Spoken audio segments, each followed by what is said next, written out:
Shalom à tous, que le Seigneur vous bénisse de là où vous vous trouvez et je prie que sa paix soit de votre partage. Je suis très contente de vous retrouver pour une nouvelle exhortation, un nouveau message, une nouvelle édification. Bienvenue à tous autour du puits, le lieu de rencontre avec l'époux fidèle, le lieu où chacun vient avec son seau pour s'abreuver afin d'étancher sa soif. Le Seigneur a une nouvelle pensée à partager aujourd'hui. Et je prie qu'elle tombe dans une terre fertile, qui est la terre de vos cœurs. Lorsqu'on lit la Bible, on remarque que Jésus aimait enseigner avec des paraboles. Et dans ces paraboles, Jésus s'appuyait très souvent sur la culture, les us et coutumes des Juifs, les choses de la vie courante, de leur quotidien, pour rendre la compréhension de son message facile, afin que le peuple comprenne la pensée de Dieu. Et même avec ça, c'était compliqué parfois. Par exemple, nous avons la pêche qui fait référence à l'évangile, à l'évangélisation, la bergerie à l'église, le vase au service. Jésus parlait du pain, de l'eau, du feu, du berger et bien d'autres, pour parler de lui par exemple et de sa parole. Et nous avons aussi la moisson, le champ et les ouvriers, pour faire référence à son œuvre et les personnes qui y travaillent. Quand on parle de moisson, de champ, on pense à l'agriculture, n'est-ce pas? Il faut savoir que le travail agricole n'est pas chose simple, c'est un travail qui est difficile. C'est un métier qui a des contraintes liées à son exercice, comme les aléas climatiques, les parasites, le temps que prend une semence à germer, grandir et porter du fruit, cela demande de la patience. Et alors que l'agriculteur ne peut même pas encore jouir de son activité, du fruit de son travail, il doit d'abord, en amont, travailler, veiller et encore veiller. Être agriculteur demande et exige d'être tout le temps présent, car la terre a continuellement besoin d'être entretenue et nourrie. Raison pour laquelle la majorité travaille souvent pendant la nuit. Mais ce n'est pas cela le plus dur dans ce métier pour moi. Je remarque que c'est la gestion et la rentabilité. La fragilité économique. Car entre le coût de production et les prix du marché, la balance est difficilement équilibrée. Malgré l'évolution, où aujourd'hui on a des machines, on a plein de voies et moyens pour un gain de temps et d'énergie, cela reste de même difficile. Et pourtant l'agriculture, le travail de la terre est le premier de l'homme. C'est le premier héritage que Dieu a donné à l'homme, la terre. Et pour nous qui œuvrons dans le champ du Seigneur, nous savons que pour nous, la terre représente le cœur de l'homme, les âmes que nous devons gagner.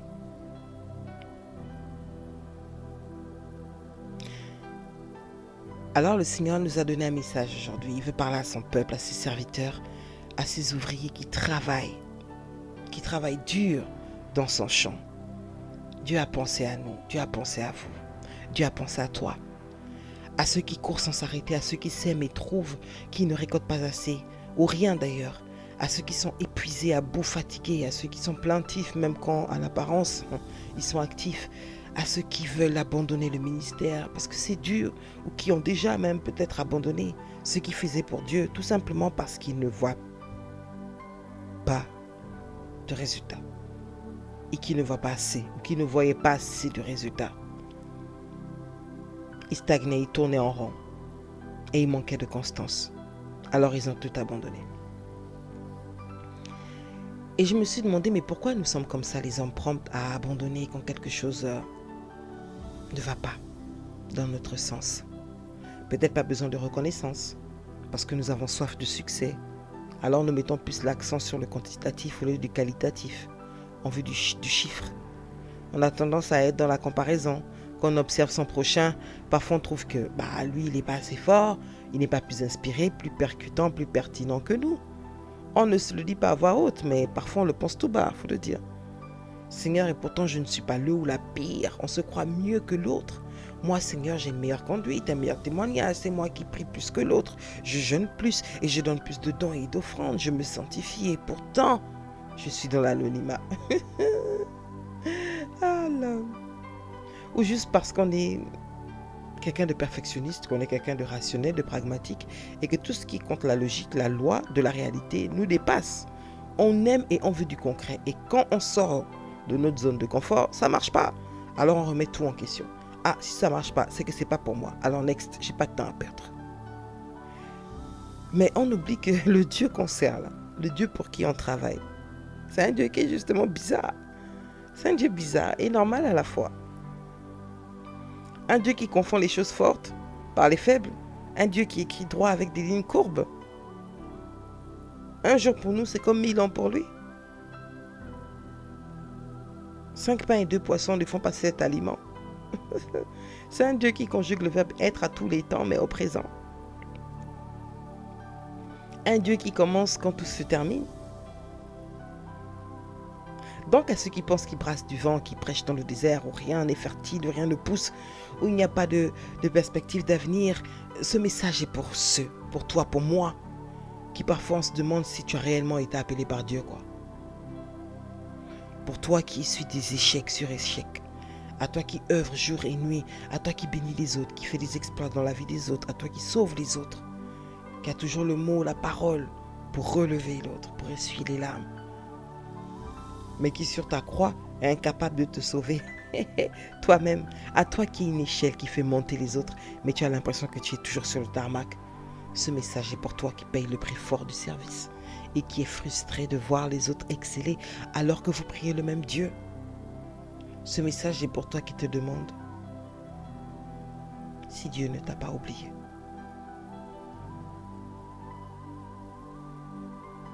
J'ai envie de te dire, de nous dire que c'est totalement normal. C'est humain et c'est divin d'ailleurs de se sentir ainsi. C'est humain d'avoir une saine colère face aux maigres résultats. C'est humain et c'est divin de regarder son travail et de se révolter face aux choses qui stagnent. Mais il y a une différence, une nuance quant au faible commencement et aux faibles résultats. L'homme ne considère pas les faibles commencements, mais Dieu, oui, il les considère.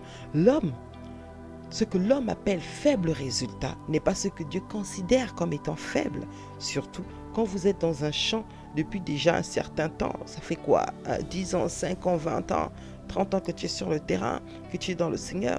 Et l'autre qui vient d'arriver, qui est arrivé hier à midi, il fait des exploits. C'est humain de te poser la question, de te dire, mais qu'est-ce qui n'a pas marché avec moi? Il ne faut pas juger. Ça vient de Dieu. C'est en nous. C'est lui qui nous a créés comme ça. D'ailleurs, Dieu lui-même ne travaille pas son résultat.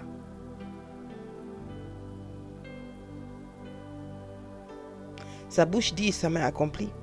Dieu est une semence qui porte toujours son fruit. N'a-t-il pas dit lui-même, multipliez-vous et remplissez la terre? Donc quand tu vois que tu ne fructifies pas quelque chose, c'est normal que tu te poses des questions. Et d'ailleurs, dans le monde, nous aimons dire que la nature a horreur du vide, n'est-ce pas? Mais nous devons noter que Dieu fait preuve de patience. Il est lent à la colère. Donc si Dieu fait preuve de patience, il veut aussi que nous puissions faire preuve de patience. C'est humain et c'est divin de se sentir ainsi.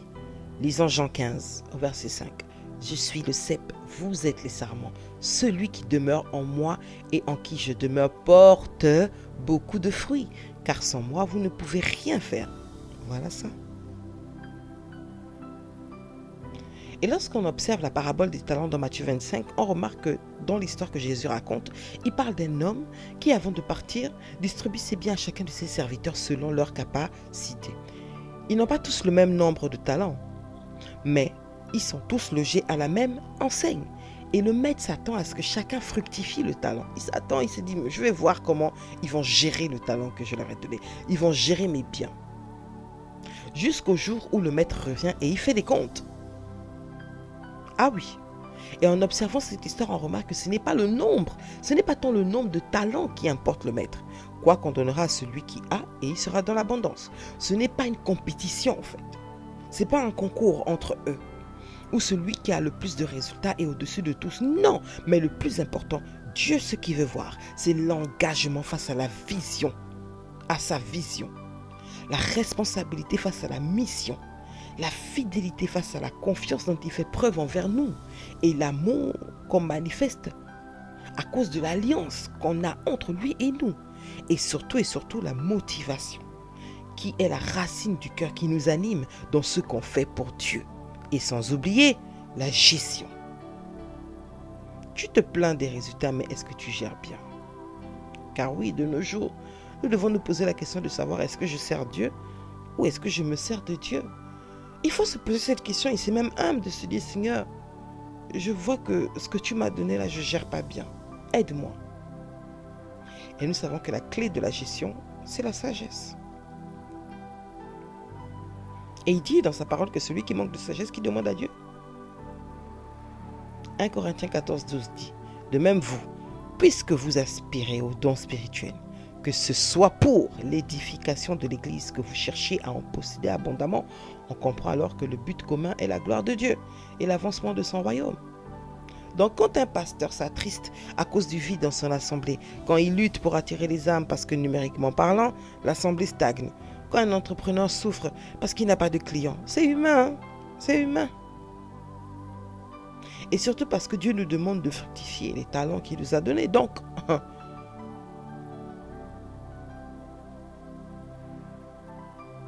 face à zéro, on s'interroge. Mais le piège dans tout ça est de ne pas faire de ça une garantie, car ce n'est pas ça qui ouvre le ciel. Nous pouvons très bien avoir de bons résultats, avoir de la visibilité, être invité par-ci, par-là, et rater le ciel à cause de l'essentiel, qu'on a négligé à cause des apparences. Donc Dieu veut calmer nos ardeurs. Il veut qu'on puisse redéfinir nos priorités.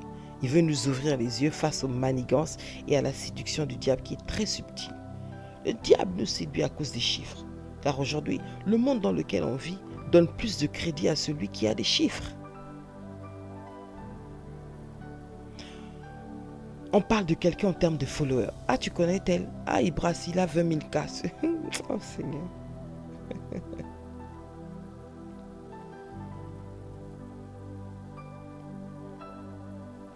C'est la raison pour laquelle le titre que porte cet épisode aujourd'hui est la comptabilité de Dieu. La comptabilité de Dieu. Où Dieu va nous montrer qu'il est plus perspicace et plus intelligent que nous les hommes. Que lui aussi tient une comptabilité. Dieu a ses chiffres à lui. Et sa comptabilité à lui est parfaite. Il nous prouve que ce qu'on voit n'est pas forcément ce qui est. Ce que l'homme approuve n'est pas forcément ce que Dieu lui approuve. Dieu est un Dieu qui ne laisse rien passer. Toutes nos pensées les plus enfouies, nos paroles les plus légères, même celles qui ne sont pas montées à l'esprit, sachez que Dieu les entend, il sait, il connaît et il voit tout et tout est noté. Mais j'ai une bonne nouvelle pour toi. Il y a toujours une bonne nouvelle, n'est-ce pas? Ouvrier, ouvrière du Seigneur. Est-ce que tu sais que YouTube n'a pas les vraies statistiques? Les réseaux sociaux n'ont pas les vraies statistiques. Les âmes, les personnes que tu vois avec tes yeux physiques, qui marchent avec toi, qui prient avec toi, ne sont pas les seuls que tu bénis. À qui tu fais du bien, tu serais étonné devant Dieu. Mais c'est Dieu, lui, qui sait toutes choses. Quand moi aussi, j'étais en train de me plaindre devant mes faibles résultats, quand j'étais en train de murmurer et de me dire, mais Seigneur, regarde ce que je fais. Pendant que les autres dorment, je suis là à 1h, 2h, 3h, 4h. Parfois tu es fatigué, parfois tu te poses la question. Ça arrive, mais ça me sert même à... Ça rime à quoi?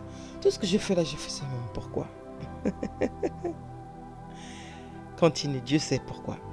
Voici ce que l'Esprit a fait monter dans mon cœur. Il m'a posé quelques questions. Vous savez, Dieu dit tellement de choses en très peu de mots. Il va juste te donner une phrase. Il va juste te poser une question. Toi-même, ta réflexion, suivie de ta réponse. Toi-même, tu vas dire, mais au fait, ouais, tu as raison en fait. Il m'a dit, Sarah, et je te pose également aussi la question. Si une personne regarde une vidéo sur YouTube, YouTube va enregistrer combien de vues? Bah, une vue, Seigneur. Ok. Bon, si une personne regarde une vidéo accompagnée de 100 personnes, YouTube va enregistrer combien de vues? Bah, une vue, Seigneur. Ok. Et si 100 personnes chacune dans sa maison, accompagnées de 5 personnes, ça veut dire, ils sont 6 personnes dans chaque maison. Regarde une vidéo. YouTube va enregistrer combien de vues?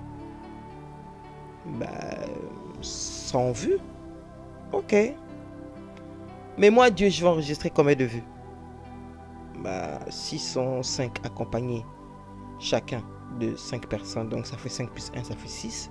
Et il y a 100 personnes, donc 100 maisons, donc ça fait 100 fois 6, ça fait 600. Il va dire voilà. Et si ces mêmes 600 personnes parlent chacune du message à une personne, combien de vues YouTube va enregistrer? 0. Et moi, je vais enregistrer combien de vues? 1200.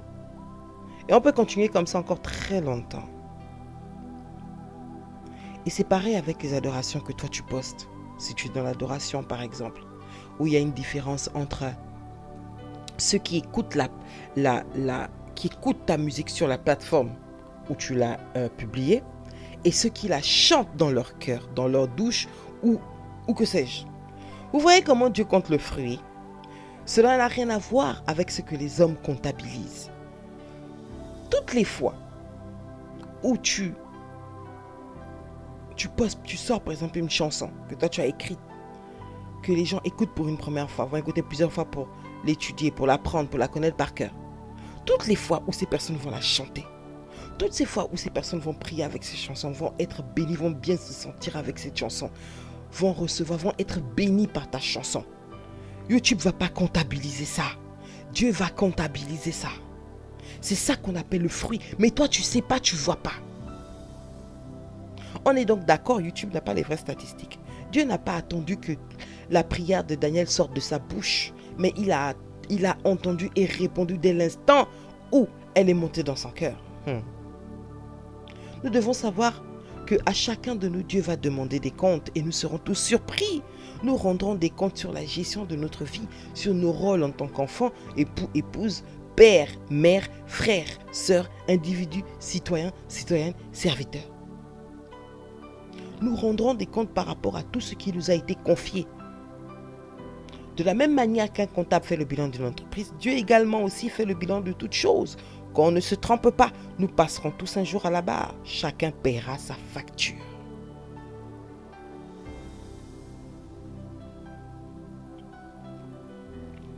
Luc 12, 7 dit « Et même les cheveux de votre tête sont tous comptés. » Waouh! Ce passage révèle que Dieu est méticuleux. Il est précis. Il ne néglige rien. Qui parmi nous peut compter le nombre de gouttes de pluie qui tombent par fraction de seconde? Personne. Mais Dieu, oui, il sait. C'est un Dieu sensible aux détails. Et nous le voyons avec Noé, avec Salomon. Et Moïse, lorsqu'il donne les mesures et les matières avec lesquelles Noé doit construire l'arche, Samson doit bâtir le temple, et Moïse l'arche de l'alliance, les vêtements sacerdotaux, où Dieu se révèle comme étant un architecte, un mathématicien, un couturier, un styliste hors pair. On comprend que les chiffres n'ont pas commencé avec les hommes, et que ce qu'il y a sur la terre a été inspiré de Dieu, de ce qu'il y a au ciel. Dieu est la source de tout, c'est juste que le diable vient pervertir les choses.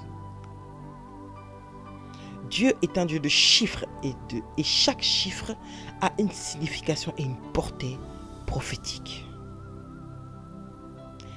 Et quand nous arrivons à Jésus, nous réalisons encore une fois que Dieu n'a pas changé.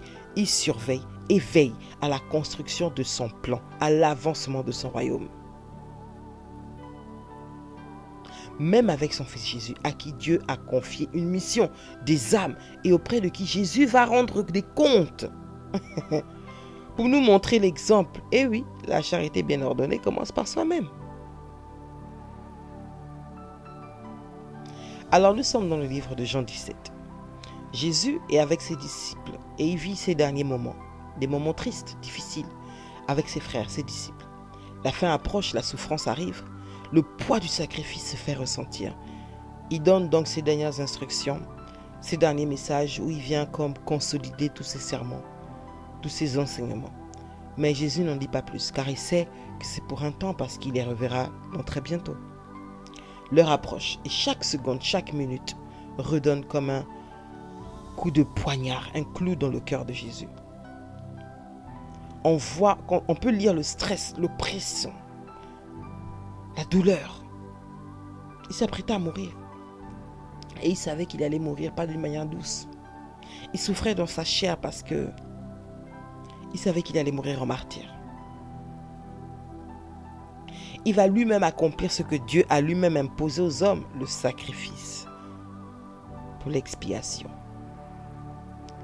Alors Jésus se met à prier. Il parle à son père, il s'adresse à celui qui l'a envoyé en faveur de ses enfants, de ces hommes qui ont partagé sa vie pendant 3 ans, ces hommes qui ont marché à ses côtés. Jésus se met à prier. Et dans sa prière, à partir de Jean 17, à partir du verset 4, on voit qu'il fait un compte rendu à Dieu.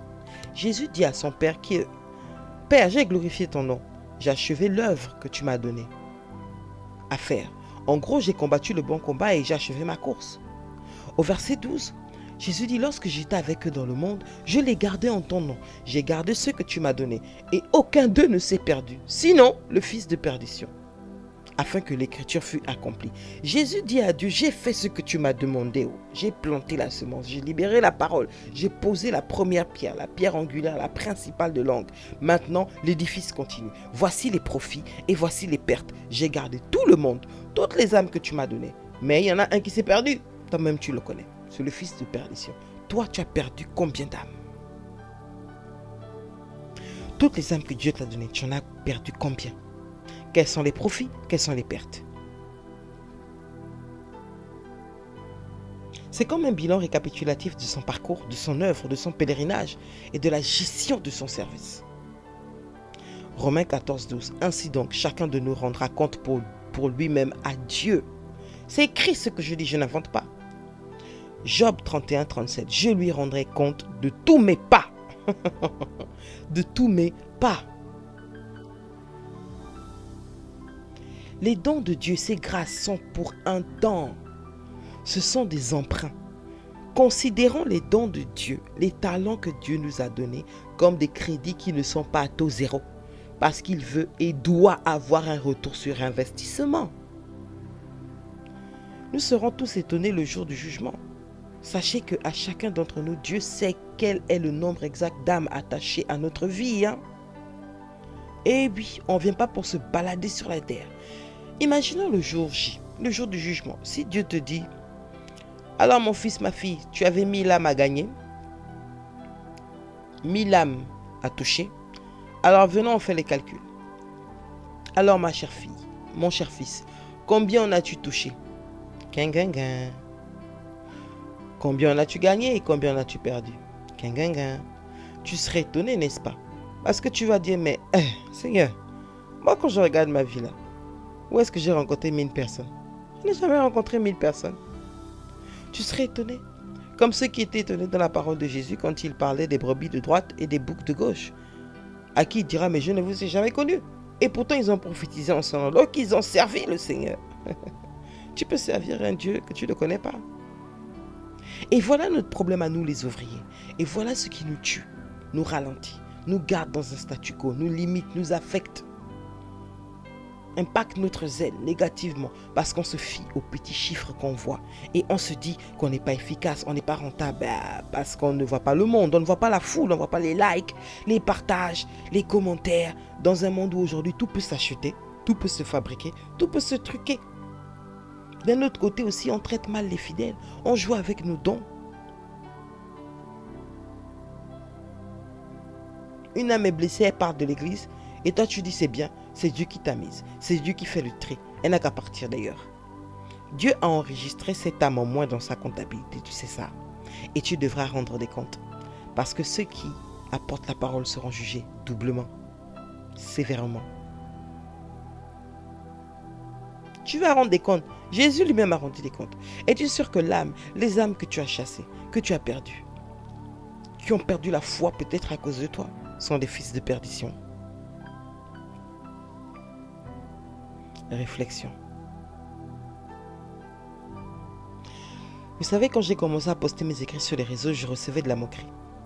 Mais je continuais. Ça, c'est pas... Ça peut m'atteindre, mais pas m'éteindre. Et les remarques venaient de mes proches. Donc c'était plus douloureux. D'ailleurs, aujourd'hui, nous n'aimons plus lire.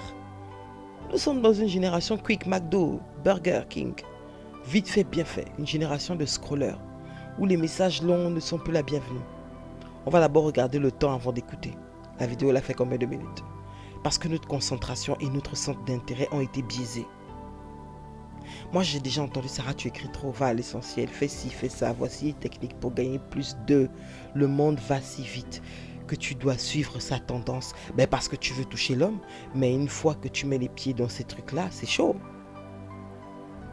Tout ceci pourquoi? Pour la visibilité. Parce qu'une fois de plus, c'est la chasse à l'homme en fait. Je ne dis pas que la tendance, l'évolution, ce n'est pas bien. Non, je n'ai pas dit ça. C'est intéressant. Et on nous propose beaucoup de voies et moyens pour nous aider à propulser nos messages, à vendre nos produits plus rapidement et efficacement, pour toucher le plus de personnes. Par exemple, comme Jésus qui, grâce à la nourriture, comme un appât, a attiré et touché plusieurs âmes. Et il a dit d'ailleurs, mais vous me suivez à cause de la nourriture. Mais je dis qu'il faut de la sagesse et qu'à la fin de la journée, c'est l'œuvre de Dieu et nul ne peut aider Dieu dans son travail. Le monde nous propose des plateformes où sont concentrées, où se trouvent les personnes que nous ciblons, les hommes, les âmes. L'évangélisation aujourd'hui se fait de moins en moins dans les rues et vous allez voir qu'à un moment donné, ils vont signer une pétition ou bien ils vont voter une loi où ce sera interdit. Alors on se retrouve obligé, comme étant devant un lac, de plonger dans ces plateformes-là pour attraper les poissons qui sont les âmes. Et ceux qui sont à la tête, aux commandes de ces plateformes-là, le savent. Ils savent qu'ils ont enrichi beaucoup de personnes. Beaucoup de personnes se sont enrichies grâce au réseau. Alors maintenant, ils veulent aussi toucher un bénéfice. Parce qu'avant, on remarquait que les réseaux sociaux, il n'y avait pas autant de restrictions de sécurité qu'aujourd'hui. Maintenant, malheureusement, nous sommes dans les mailles du filet. Donc ils verrouillent. Ils mettent l'algorithme pour orienter nos intérêts vers les leurs. Ils mettent des garde-fous. Et ils nous font payer maintenant pour beaucoup de choses. C'est le deal entre l'offre et la demande. C'est du business. Mais le Seigneur a fait monter dans mon cœur cette pensée. Sarah, et je te parle à toi qui m'écoutes, ce ne sont pas toutes les personnes qui likent, qui te suivent officiellement ou commentent tes posts qui sont véritablement celles qui te suivent vraiment et qui sont touchées par ce que tu fais. Effectivement, rendez-vous compte que la majorité des personnes qui m'écrivent en privé ne me suivent même pas, ne commentent pas et ne partagent pas forcément mes posts, mais ils observent. C'est bizarre. Et ça, ce sont les personnes qui le font, qui font le choix de m'écrire. Sinon, certaines ne le font pas. Et c'est ok. D'ailleurs, nous-mêmes, nous faisons la même chose avec les autres. Par exemple, parfois, je peux tomber sur une vidéo impactante qui me touche quand je suis sur les réseaux. Cette vidéo me bénit, le message me touche. Mais je scrolle et je ne vais pas forcément écrire à la personne pour lui dire « Ah, merci, voilà ce que tu as dit, ça m'a touché. Tes paroles m'ont fait du bien. » À certains, c'est vrai, je l'ai déjà fait, mais j'ai reçu la bénédiction. J'ai été abreuvé, j'ai été touché, j'ai été impacté. Peut-être le soir même, je vais prendre cette parole-là, je vais prier, je vais peut-être me repentir. Ça va peut-être me booster, me redonner du zèle, ça va me galvaniser. Moi, j'ai été édifié, mais je suis passé. Mais la personne, elle, qui est à l'origine de la vidéo, elle ne sait pas. Mais Dieu a comptabilisé. Et c'est pareil avec toi. Tu n'as pas les vrais chiffres. Donc continue de bosser, continue de travailler, de faire ce que tu fais pour le Seigneur. C'est vrai, c'est dur, parce que cela apporte, quand on a des chiffres, ça apporte de la crédibilité, ça apporte du poids, de l'approbation, une certaine satisfaction, c'est humain. Mais c'est Dieu qui élève, croyez-moi, c'est Dieu qui élève, c'est Dieu seul qui élève. Il a dit à Abraham, je rendrai ton nom grand. Et est-ce que Dieu a menti? Il est mort depuis, mais on parle encore de lui. Restons dignes, faites ce que vous pouvez, continuez de semer, vous ne savez jamais où ça va germer, avancez, travaillez dans le champ, même si c'est difficile, même si les conditions climatiques ne sont pas au beau fixe, continuez de travailler. Et Dieu est tellement terrible que parfois les témoignages que vous recevez ne sont même pas les témoignages des gens que vous connaissez. Ah, ma soeur, je suis tombée sur ton message, comme ça, en scrollant, en surfant sur Internet. Ah, j'ai écouté ton adoration. Ah, je sais pas. Mais ça m'a touché, j'ai été béni. Toi-même, tu vas dire, ah tiens. On se moque de vous, on ne vous considère pas. Mais vous savez que Jésus aussi a connu cela avant la foule. Rejet, humiliation, manque de considération. Mais ce qui a attiré la foule, c'est parce que Jésus était puissant. Parce qu'il faisait des miracles. Voyez-vous, le royaume ne consiste pas en paroles seulement. Quand vous faites l'œuvre de Dieu, soyez puissants. C'est pour cela qu'au-delà de ce que vous dites, que vous faites, demandez la puissance. Quand les vies sont transformées, quand il y a de l'évidence, quand Les miracles et les prodiges vous accompagnent, le reste suivra. Quand vous transformez des vies, vous changez les vies. Croyez-moi, il n'y a pas plus belle rémunération. Même si c'est dans le secret, même si ce n'est pas sur tous les toits. C'est une rémunération. Et c'est une rémunération qui est pérenne. Et aussi, il faut du temps. N'oubliez pas qu'il faut du temps. La semence ne germe pas le lendemain du jour qu'on l'a plantée. C'est pas possible, c'est dans le temps. C'est dans les douleurs, les humiliations, les échecs, les hauts et les bas qu'on se construit. Le processus de commencement débute toujours au bas de l'échelle. L'entrepreneuriat avec le minimum. La montagne par la vallée, l'édifice commence par une pierre, le chemin parcouru par un premier pas, une histoire par un premier mot. Les nombres par 0, les ténèbres avant la lumière. La semence avant le fruit, la mort avant la vie. Donc, reprends là où tu t'es arrêté, s'il te plaît. Et si l'envie te vient d'arrêter, de vouloir tout abandonner, parce que tu te dis, il n'y a pas de résultat, continue et pense à ce message. Partage ce message à un serviteur qui est fatigué, à une servante qui est à bout. Donc maintenant, tu comprends que tes pensées, tes réflexions, de haut, ça ne bouge pas, ça n'avance pas, sont erronées.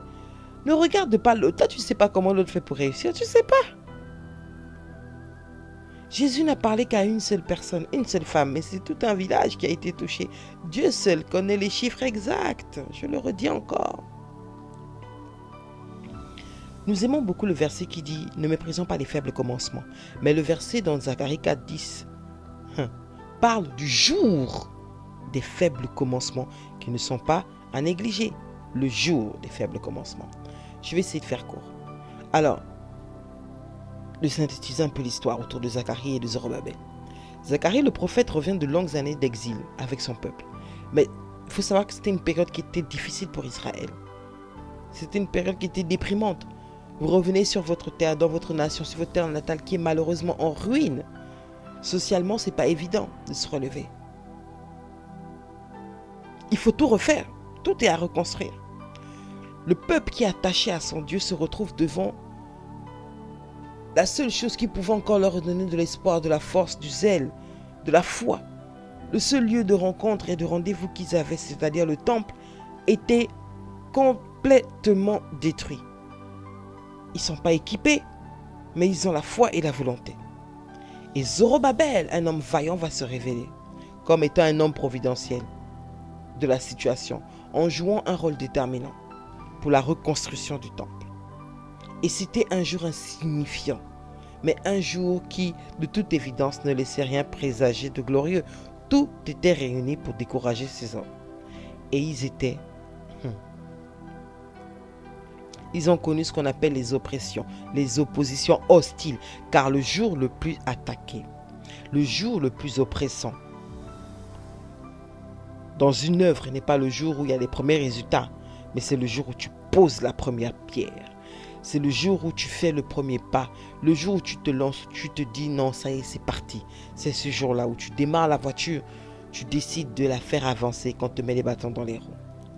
Le jour où tu n'as ni éclat ni apparence de beauté pour attirer les regards, le jour de faiblesse est très important parce que c'est le jour où la puissance de Dieu s'accomplit. 2 Corinthiens 12,9. Un jour qu'il ne faut pas négliger. Le jour du commencement, des faibles commencements, il faut le prendre au sérieux. Quand d'autres se moquent de toi, d'autres disent que elle va aller où celle-là? Qu'est-ce qui peut apporter? Qu'est-ce qui peut sortir de bon de cette personne? Reste concentré. On se moquait de Zorobabel. On comparait son travail à celui de Salomon. La gloire du temple de Salomon n'avait rien à voir avec la splendeur du temple de Salomon n'avait rien à voir avec le temple que Zorobabel est en train de bâtir. La gloire, le luxe, la splendeur et la beauté du temple de Salomon étaient plus grandes, impressionnantes. Et en plus, le temple de Salomon, lui, abritait l'arche de l'Alliance. Et malheureusement, le peuple ne l'avait plus en leur possession au temps de Zorobabel. C'est pour cela que Dieu a parlé de son esprit. Quand tu lui as dit, mais ce n'est pas par ta force, ni par la puissance, mais c'est par mon esprit. Pour préfigurer ce qui allait se passer avec Jésus-Christ. on va toujours te comparer avec ceux qui ont fait mieux, avec ceux qui ont fait plus grand. Mais Dieu dit, la gloire du second temple sera plus grande que la première. Parce que la gloire n'est pas une question de taille, de quantité, de chiffres, de superficie. Mais c'est une question de ce que Dieu dit, de ce que Dieu choisit et de ce que Dieu distingue.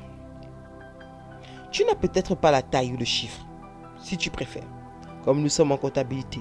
Mais tu as la gloire. Ok? Il y avait des femmes plus belles qu'Esther. On parle de la beauté de Vashti comme étant une grande beauté. Mais la grâce fait la différence. Toujours.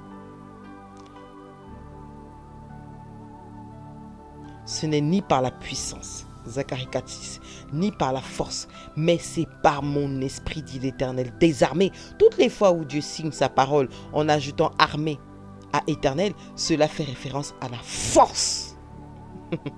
Donc tu comprends que le succès de ce que tu fais ne dépend pas des statistiques, ne dépend pas de l'argent que tu peux mettre, même pour avoir des vues, pour que les plateformes puissent propager ton message. Non, ça ne dépend pas forcément de ça, ma soeur, mon frère. Non, qu'on ne te demande pas de l'Esprit de Dieu.